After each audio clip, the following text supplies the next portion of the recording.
As we go deeper into these covenants, we come to understand that God is someone who is faithful to his promises. Amen. जब हम इस विषय के बारे में सीख रहे हैं, परमेश्वर के वाचा के बारे में, हम ये देखते हैं कि परमेश्वर जो है वो विश्वास योग्य परमेश्वर है, जो वायदे परमेश्वर करता है उसके साथ। And as I mentioned before, there are three things we are going to be focusing on when we study the covenants, which is first, you have to know the covenants. Second, you have to position yourself for the covenant. And third, you have to rejoice in the covenant. देखिए, तीन चीजें बहुत जरूरी है। पहला, हमें परमेश्वर की वाचा को या परमेश्वर के या वाचा को जानना जरूरी है। अपने आप को उस वाचा के लिए सही जगह पर हमें अपने आप को तैयार करना है। और तीसरी चीज ये है कि वो वाचा को एंजॉय करने या उसमें मगन उठाने, संतुष्ट पाने के लिए हमें तैयार होना है और उसे संतुष्ट पाना है। You see, if you don't know the covenants, you will not be able to ask for what is promised to us. देखिए, अगर आप परमेश्वर के वाचा को नहीं जानते हो, तो आप परमेश्वर से ये पूछ नहीं सकते जो परमेश्वर ने आपके लिए वादा दिया है। And if you don't position yourself where you're supposed to be, you will not be able to receive in the right time and the right season.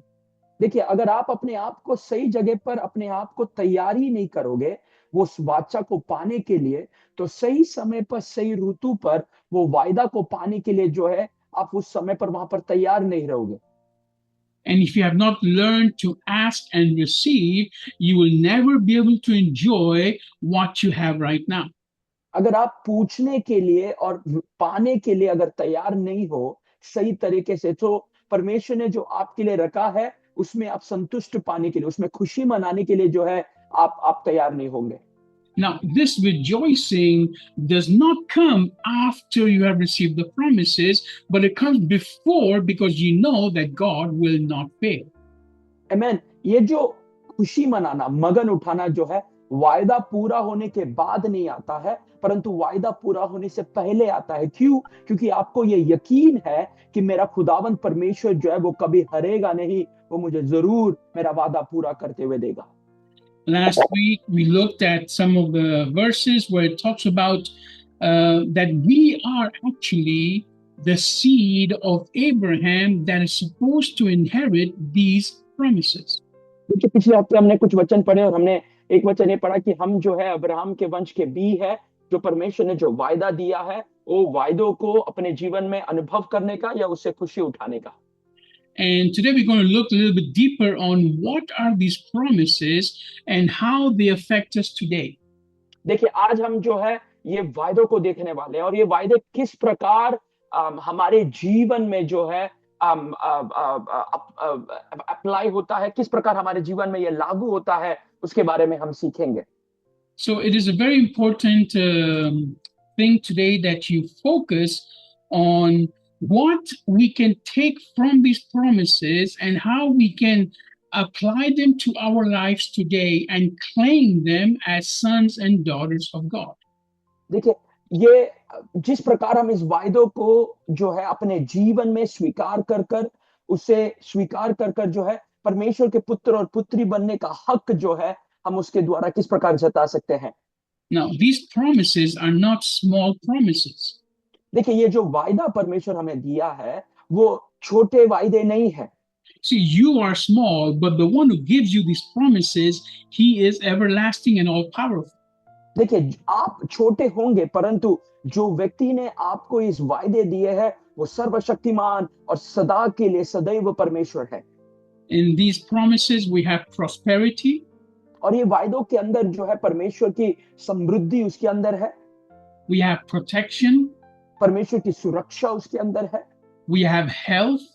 हमें उसके अंदर परमेश्वर की जो है अच्छी तंदुरुस्ती उसके अंदर है। And we have a spiritual seed. और जो है एक आत्मिक बीज इसके अंदर है। So we will read the promises and then we can take them slowly and you can find out where all these things are mentioned. और देखिए, ये वायदों को जो है हम धीरे धीरे सोचेंगे, इसमें पढ़ेंगे और कहां पर ये लिखा गया उसके बारे में हम देखेंगे। First of all, let's go to 1 Chronicles chapter 16. 1 Chronicles chapter 16, पहला इतिहास उसका 16वां कलाम। 16वां अध्याय, sorry, First Chronicles chapter 16 to let's go to verse 15 and 16. आमेन। उसका 15 और 16वां वाक्य हम पढ़ेंगे। Actually, let's start from 14. Says, He is the Lord our God, His justice is in all of the land. उसके 14वां कलाम से पढ़ेंगे। पहला इतिहास 16वां अध्याय 14वां कलाम। वही हमारा परमेश्वर यहोवा है, उसके न्याय के काम पृथ्वी भर में होता है।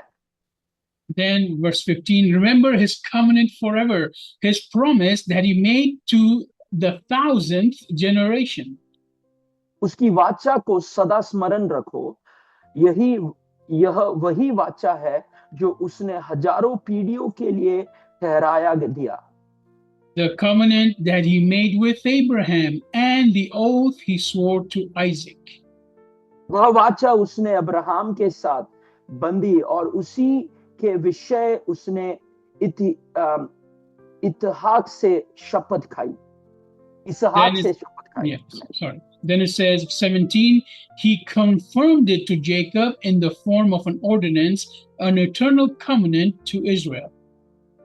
और उसी को उसने याकूब के लिए विधि कर और इसराइल के लिए सदा की वाचा बांध कर यह करार दृढ़ किया।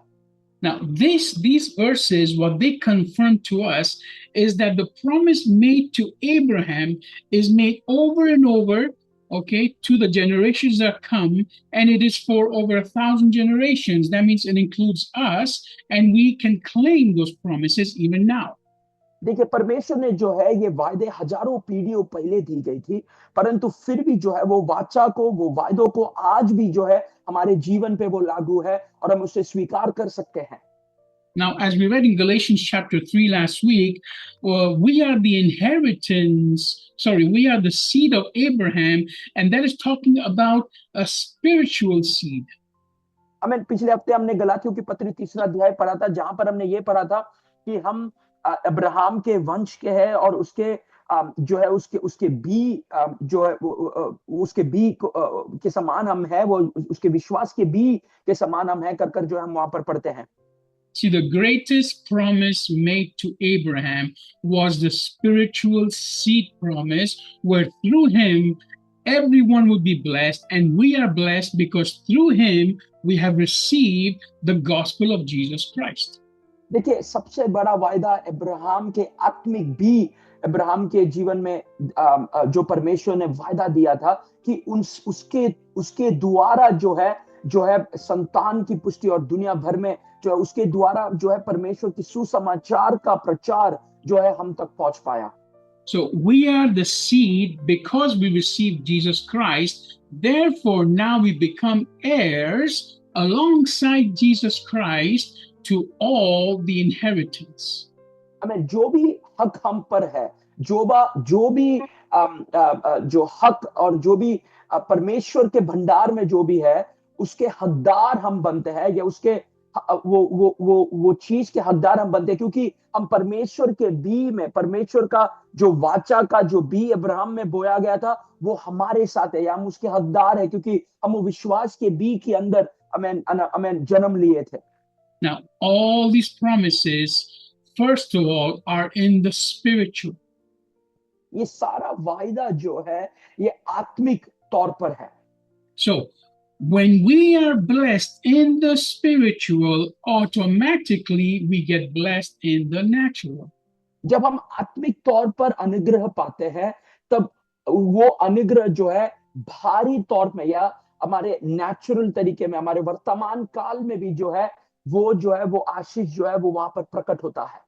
The more we enter into God's kingdom, the more we are blessed on this earthly kingdom.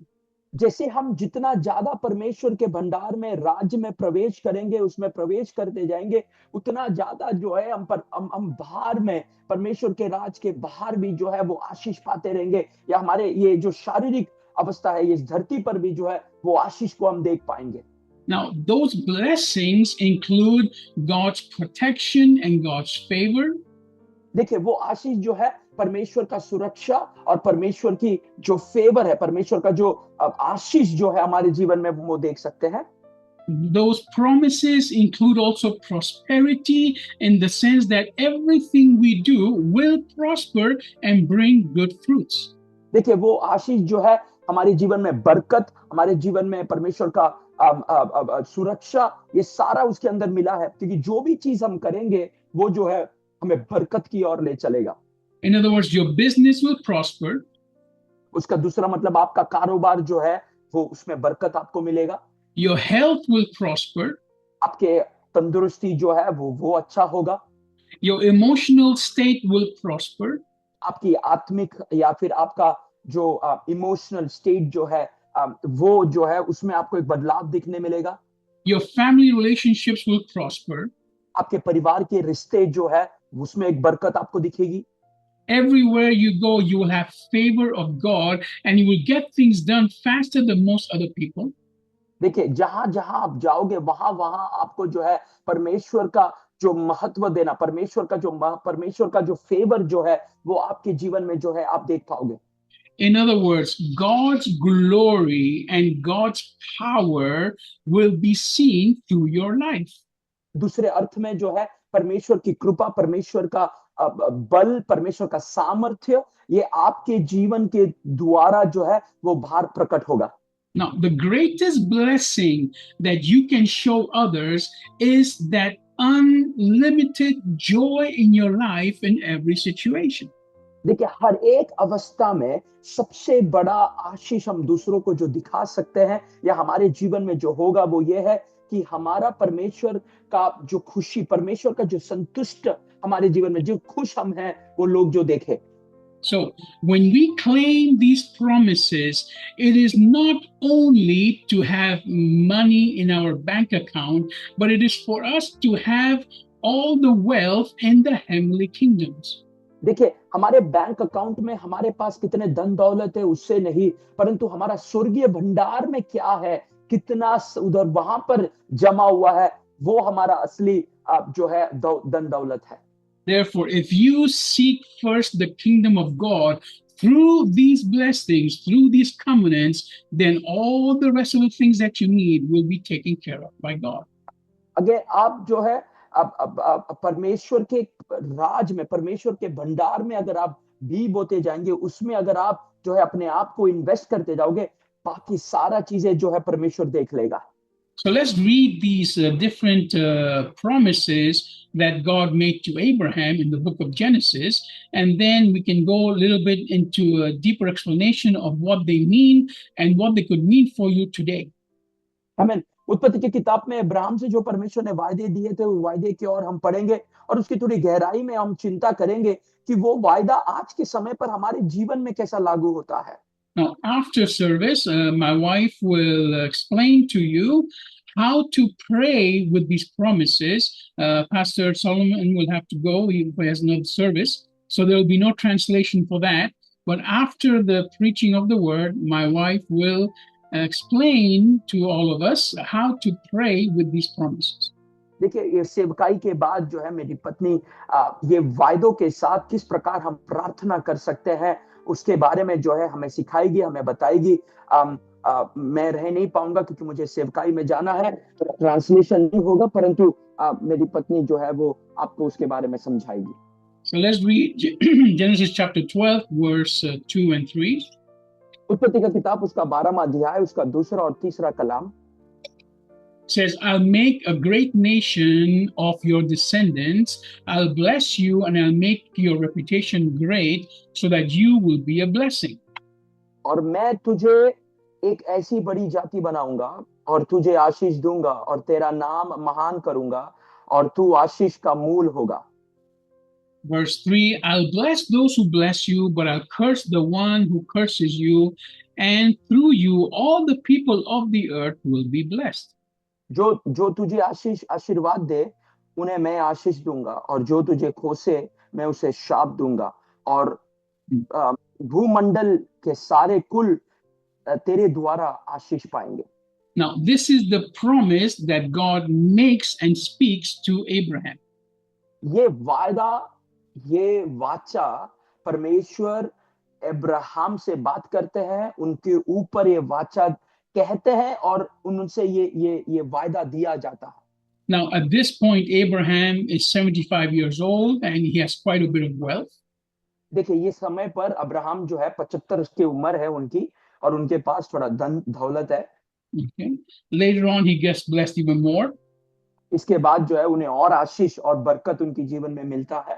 Now let's jump to Genesis 15. उत्पत्ति का किताब उसका 15वां अध्याय में हम जरा अपना ध्यान लेकर आए। It says here now, sometime later, The first word, in the first verse, says sometime later. और 15वां अध्याय में पाते हैं, इन बातों के पश्चात यहोवा का यह वाचा है। So what happened before this time? इस बात के पश्चात या फिर इस समय के पहले क्या होता है यहाँ पर? So we go to chapter 14 to read about that. हम 14वां अध्याय में इसके बारे में पढ़ने की कोशिश करेंगे। Now here what has happened is Abraham has won a great battle. यहाँ पर हम पढ़ते हैं कि अब्राहम जो है एक बड़ा युद्ध यहाँ पर जीतता है। And the king of Sodom comes to give him gifts and presents and favor. हम यहाँ पर ये देखते हैं कि जो सोदोम और गुमोरा का जो राजा है वो अब्राहम के पास आता है और उन्हें तोहफे और जो है उन्हें तोहफे देकर जो है उन्हें वहां पर उन्हें सम्मान करते हुए हम देखते हैं। So here what happens is the king of Sodom, in the verse 21 it says, King of Sodom told Abraham, return the people to me and you take the possessions for yourself. So basically it looks like King Sodom here was saying, take anything you want for yourself, just give me back my people. तब सोदोम का राजा ने Abraham से कहा, प्राणियों को तो तू मुझे दे और धन को अपने पास रख ले। तब राजा वहां पर ये कह रहा था अब्राहम से कि जो तुम्हें चाहिए वो तुम ले लो, इस राज्य से मेरे लोगों को, मेरी प्रजा को मेरे को दे दो कर जो है वो वहां पर कह रहे थे। Now, but Abraham answered the king of Solomon, verse 22, I have made an oath to the Lord God Most High, creator of heaven and earth, that I will not take a thread or a sandal strap or anything that belongs to you. So you won't be able to say, I made Abraham rich. Amen. उसका 22वां अध्याय वचन में हम ये पढ़ते हैं, Abraham ने सोदोम के राजा से कहा, परम प्रधान ईश्वर यहोवा को जो आसमान और पृथ्वी का अधिकारी है, उसी में यह शपथ खाता हूं कि जो कुछ तेरा है उसमें से ना तो मैं एक सूता और ना जूती का बंधन, ना कोई और वस्तु लूंगा कि तू ऐसा ना कह पाए कि अब्राहम ने मेरे ही कारण धनी हुआ। Then verse 14, I will take nothing except what my warriors have eaten, but as for what belongs to the men who were allied with him, including Aner, Eshol, and Mamre, let them take their share. Amen. 24वां कलाम इस प्रकार पढ़ते हैं, पर जो कुछ इन जवानों ने खा ली है और उनका भाग जो मेरे साथ गए थे, अर्थात अनेर, अश्लोक और ममरे, मैं नहीं लौटूंगा, वे तो अपना अपना भाग रख ले। So now focus on verse 23, where Abraham says, so you, talking to the king of Sodom, so you won't be able to say, I made Abram rich. वाकई इसके आखिरी लफ्ज को जरा ध्यान दे, 23वां अध्याय में ये हम पढ़ते हैं, अब्राहम जो है सोदोम के राजा से कहते हैं कि इसीलिए तू ये ना कह पाए कि जो है तुमने अब्राहम को मेरे कारण जो है धनी हुआ कर।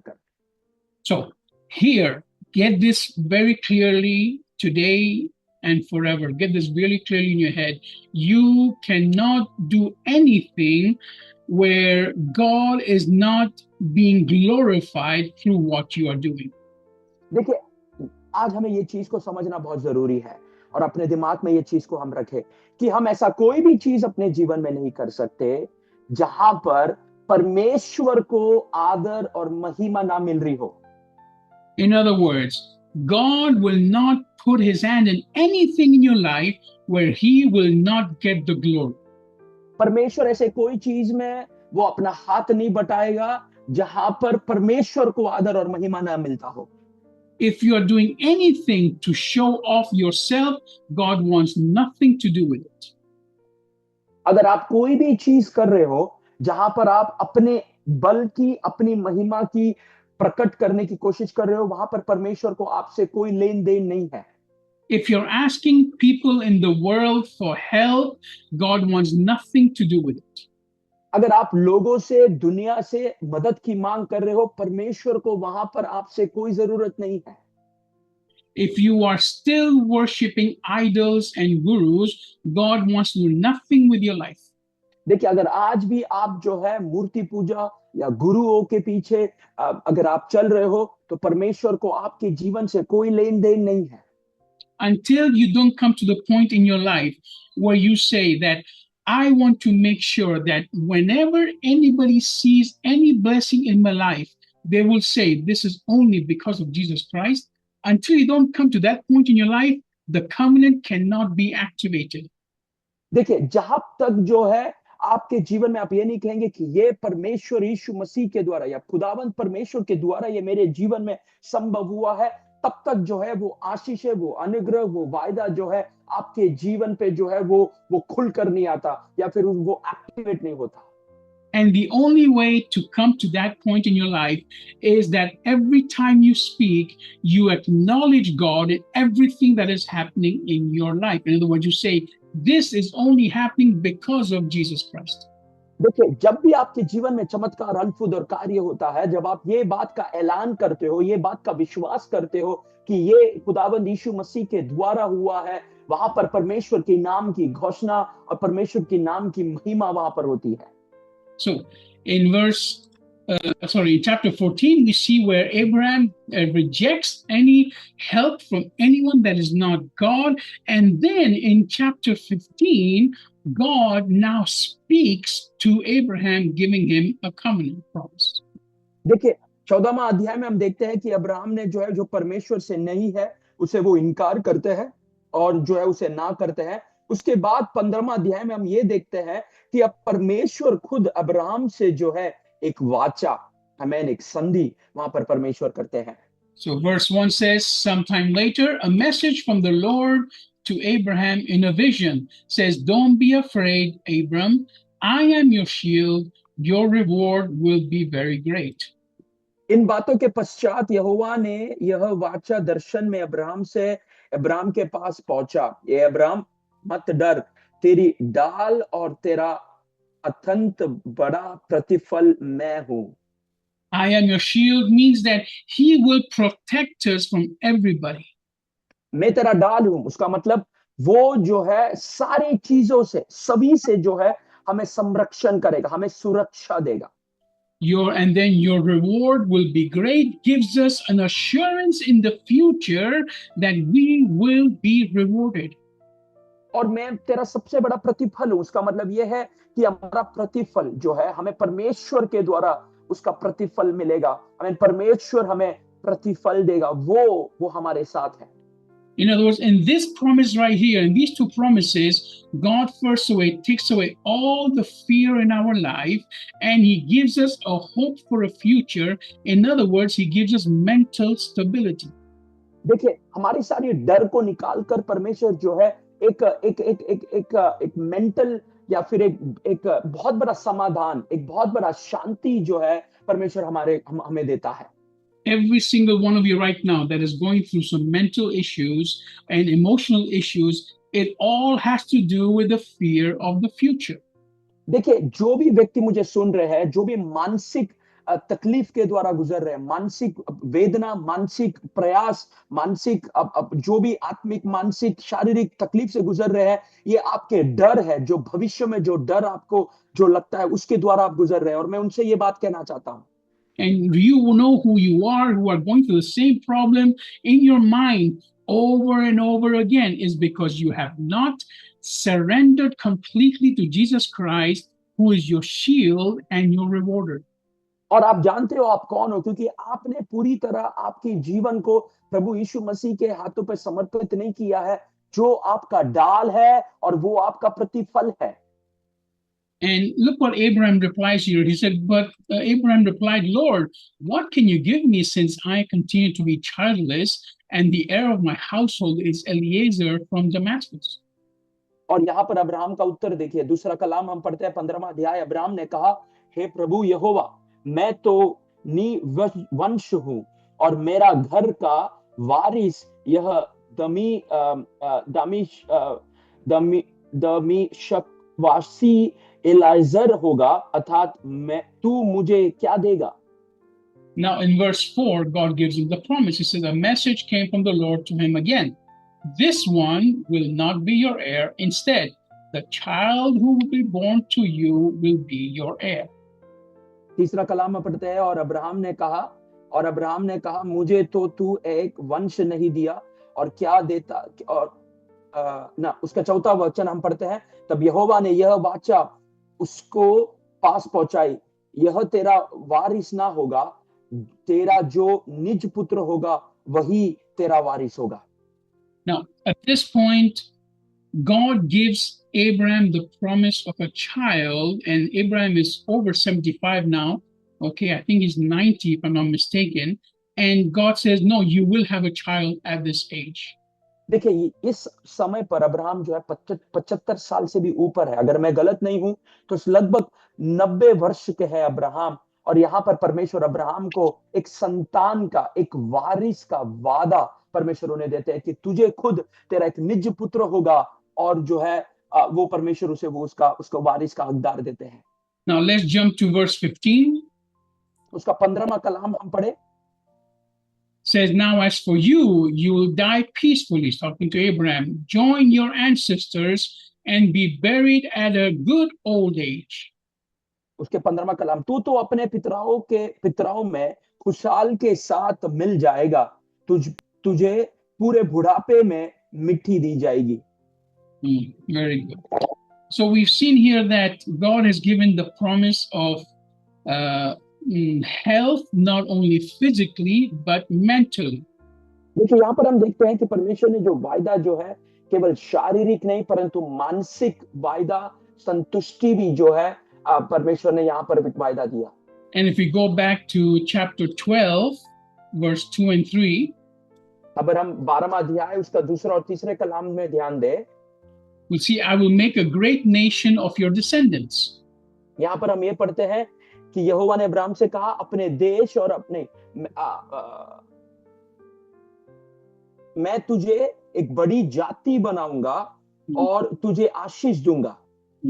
So a great nation with descendants is not only physical but also spiritual. देखिए, एक बड़ा जाति बनाऊंगा केवल शारीरिक रूप में या एक फिजिकल रूप में नहीं, परंतु आत्मिक रूप में भी परमेश्वर उसका मतलब उसे समझा रहे थे। You and I, if we have received Jesus Christ, we are now the descendants of Abraham. अगर आप और मुझे परमेश्वर ने वायदा दिया है, तो हम जो है परमेश्वर के और अब्राहम के संतानों के या उसके वारिस के हकदार हैं। We are part of that great nation. वो महान जाति, वो बड़े जाति के एक हकदार, एक हिस्सा हम भी है। We are part of that kingdom. उस राज्य के हम एक हिस्सा है। So that is what it means with a great nation as well. And this is, I'll bless you and I'll make your reputation great. In other words, people will know who you are because I am with you. देखिए, मैं तुझे महान एक जाति बनाऊंगा, मैं तुझे बड़ा करूंगा और आशीष दूंगा, और लोग जानेंगे कि मैं कौन हूं। And this happens over and over again with Israel, where the people say, we know that God is with you, with the people of Israel, and that's why we fear you. इसीलिए Israel बार बार ये चीज आता है, लोग ये जानते हैं और ये कहते हैं, हम जानते हैं कि जो है परमेश्वर तुम्हारे साथ है और इसीलिए हम उससे डरते हैं। And people will see that everything you do prospers because God is with you. और लोग ये देखते हैं कि जो भी आप करते हैं उसमें आप सफलता पाते हो क्योंकि परमेश्वर आपके साथ है। And when it says you will be a blessing, it means that through you, not only will the gospel be preached, but you will also be a financial blessing for many other families. देखिए, केवल तुम्हारे द्वारा आर्थिक आशीष के नहीं, परंतु आपके द्वारा जो है अनेक परिवार, अनेक लोग जो है वो आशीष पाएंगे। In other words, you will help people through the word of God for them to receive the blessings and the favor of God. देखिए, तुम्हारे द्वारा जो है परमेश्वर का आशीष और परमेश्वर का कृपा पाने के लिए जो है परमेश्वर तुम्हें एक जरिया बनाएगा। And God will give you enough physically for you to share with all of these other people and bless them. और परमेश्वर आपको इतना देगा कि आप जो है अपना खोल कर जो है इन्हें बांट सकते हो, इन्हें दे सकते हो। वो आशीष का जो है एक हकदार, एक हिस्सा जो है आप दूसरों को दे सकते हो। If you're only thinking about your riches and your comfort and what you need, you will never activate the Abrahamic covenant. देखिए, अगर आप हमेशा आपकी सुख सुविधाएं, आपकी भलाई, आपकी आशीष, आपकी बढ़ोतरी के बारे में देख रहे हो, तो कभी आप अब्राहम को जो वाचा परमेश्वर ने दिया था, वो वाचा आपके जीवन में कभी जो है पूरी तरह लागू होने से जो है आप उसे रोकते हो। If you're receiving this teaching right now and you're not going to share with anybody else, it dies with you. अगर आप ये सिखावट आज आपको ये मिल रही है और अगर आप ये सीख किसी और को समझा या बांट नहीं रहे हो, तो ये जो वाचा है, ये जो सीख है, आपके साथ मिलकर जो है ये मर जाती है। Everything God gives you is for you to bless others with. जो भी कुछ परमेश्वर आपको देता है, वो चीजों से जो है परमेश्वर इसीलिए देता है ताकि आप उस चीज को लेकर दूसरों को उससे मदद करो, उससे आशीष पहुंचाओ। Bless others with the word of God. दूसरों को परमेश्वर के वचन से आशीष करे। Bless others with your health. आपके तंदुरुस्ती से दूसरों को मदद करे। Help others with your talents. आपके तालन से दूसरों को मदद करे, उन्हें आशीष करे। And help others with your finances. आपके धन से, आपके दौलत से दूसरों को मदद करे। Your house is not for you to sit around and waste your time. आपका भवन, आपका घर जो है केवल आपको घर बैठकर जो है समय बर्बाद करने के लिए नहीं है।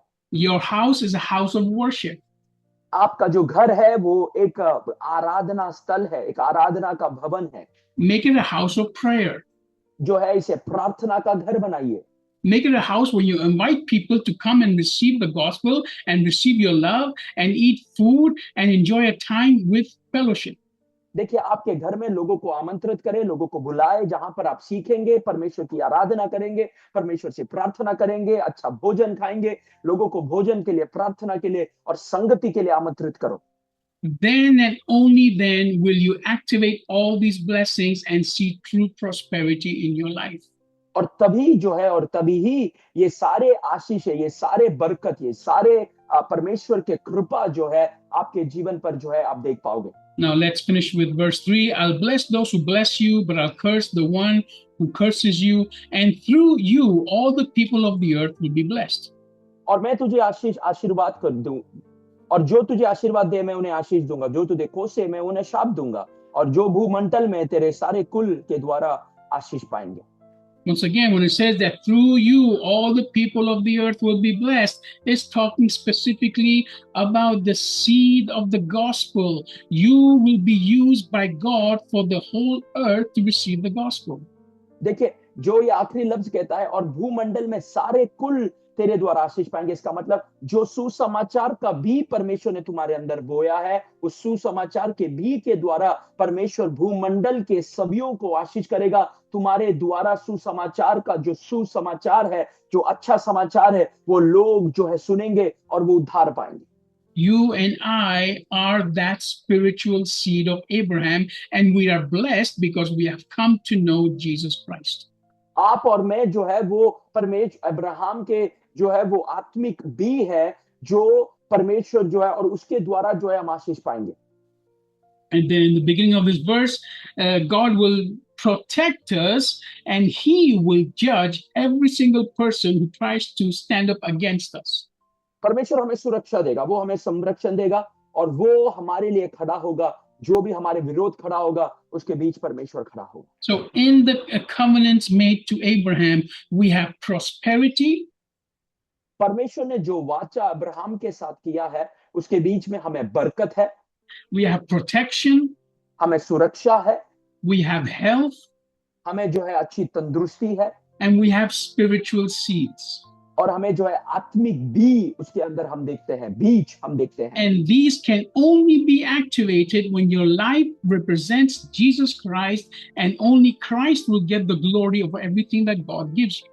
और ये आपके जीवन में तब एक्टिवेट होगा जब सारा आदर और महिमा यीशु मसीह को आपके जीवन के द्वारा मिलता है। And it will only start to work when you have decided that everything that's been given to you is to share with others and to bless others. और ये तब लागू होगा, या जी ये तब शुरुआत होता है जब आप ये निर्णय करते हो कि आपके पास जो है वो दूसरों के लिए भी है, जब आप अपनी आशीष को दूसरों के साथ बांटोगे। Abraham was not a believer. Abraham जो है एक विश्वासी नहीं था। If you read the story here, you will see that he doubted many of God's blessings.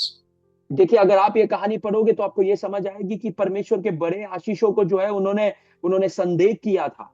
But after God gave him that one blessing of a child, God asked him back for that blessing. परमेश्वर ने जब एक आशीष उन्हें दिया, जब उन्हें संतान दिया, परमेश्वर ने तुरंत उसके बाद जो है उस संतान को उससे मांग लिया। And Abraham was ready to give up that blessing in 1 second. और जो है एक क्षण भर में जब परमेश्वर ने कहा, मांगा, तो वो देने के लिए जो है अब्राहम तैयार थे और उन्होंने वो दिया। Abraham knew that God is the one who gives and takes away. तो क्योंकि अब्राहम को ये पता था कि परमेश्वर देता है और वो जो देता है वो लेने के भी हकदार है। And God can give again.